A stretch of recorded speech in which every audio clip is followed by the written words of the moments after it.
नमस्कार मित्रांनो, कसे आहेत? मजेत ना? आज आपण बघणार आहोत कैरीची कढी। छान आंबट आणि चविष्ट अशी कैरीची कढी कशी बनवायची ती मी आज तुम्हाला दाखवणार आहे।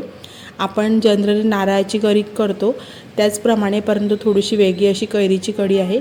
आता आमच्याकडे कैऱ्या थोड्या लेट लागल्या, त्यामुळे कैऱ्या अजून उपलब्ध आहेत, त्यामुळे आणि बाजारात अशा पण कैऱ्या बऱ्याच वेळा मिळतात। तर इथे मी छोट्या कैऱ्यांचा वापर केला आहे। ह्या कैऱ्या थोड्या आंबट आहेत म्हणून मी थोड्या कमी प्रमाणात घेत आहे, परंतु तुम्ही इथे ह्या कढीसाठी आंबट कैरीचाच वापर करा, तेव्हा त्या आपल्या कढीला छान अशी टेस्ट येईल। आता ह्या ज्या कैऱ्या आहेत त्या मी अशाच कापून घेत आहे, कारण आपल्याला हे मिक्सरला लावून घ्यायचे आहे। इथे मी कैऱ्या कापून घेतल्या आहेत, त्या कैऱ्या मी मिक्सरच्या जारमध्ये टाकून घेत आहे। ह्याचबरोबर आपल्याला मिक्सरमधनं हिरवी मिरची, लसूण पाकळ्या, त्याचबरोबर अर्धा इंच आलं आणि कापून घेतलेला कांदा टाकून घ्यायचा आहे। त्याचबरोबर ह्यामध्ये आपण टाकून घेणार आहोत ओला नारळ। इथे मी 4 ते 5 चमचे ओला नारळ घेत आहे आणि जिरं घेत आहे अर्धा चमची। त्याचप्रमाणे इथे मी धने पावडर टाकून घेत आहे 2 चमचे। मी भरकट वाटलेले धने वापरत आहे, तुमच्याकडे पूर्ण धने असेल तर तुम्ही ते वापरू शकता। आणि हे बघा, अगदी थोडंसं पाणी टाकून मी हे वाटण घेतलं आहे। आता आपण कढीसाठी लागणारी फोडणी बनवून घेणार आहोत। मी इथे मोहरी तेलावरती परतून घेत आहे आणि त्याचमध्ये आपण लसूण टाकून घेणार आहोत। अगदी सोपी आणि इझी अशी ही कढी आहे आणि अगदी खूप साहित्य नाही लागत ह्या कढीला आणि खाण्यासाठी तितकीच चविष्ट लागते। आता आपण जो लसूण आहे तो परतून घेतला आहे आणि त्यामध्ये आपण जे वाटण बनवून घेतलं होतं ते वाटण टाकून घ्यायचं आहे।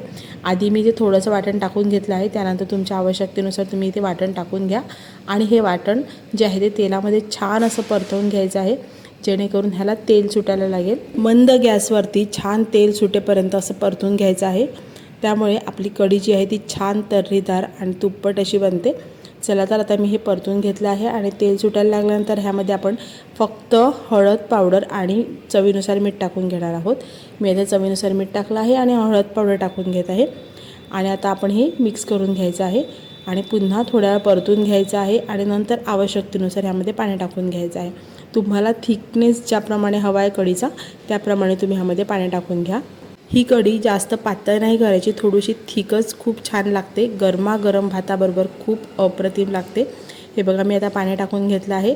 आता ह्याला छान अशी उकळी आणून द्यायची आणि कढी उकळायला लागली की त्यामध्ये आपण थोडंसं गूळ टाकून घेणार आहोत, म्हणजे आंबट गोड अशी टेस्ट जी आहे ती आपली बॅलन्स होण्यासाठी आपण इथे अगदी थोडंसं गूळ टाकून घ्यायचं आहे आणि छान उकळून घेतली की त्यावर कोथिंबीर टाकून तुम्ही गरमागरम भाताबरोबर सर्व करून घ्या।